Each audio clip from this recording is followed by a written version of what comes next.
do të thotë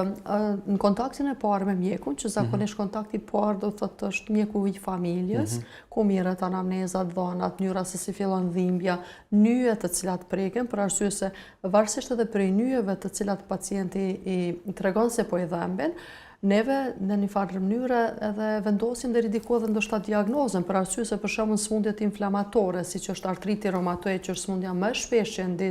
ndeshim në kategorinë e sëmundjeve inflamatore të reumës në gjak, që populli do thotë një me këtë temën, aty dhamin më shumë për shembull nyjet e vogla durve. Pastaj dhimbjet janë simetrike, për shembull prekën të dy duar, dhamin të dy shuplakat e duarve, ndërsa për shembull tek sëmundjet që janë artrozat, për shembull dhimbjet janë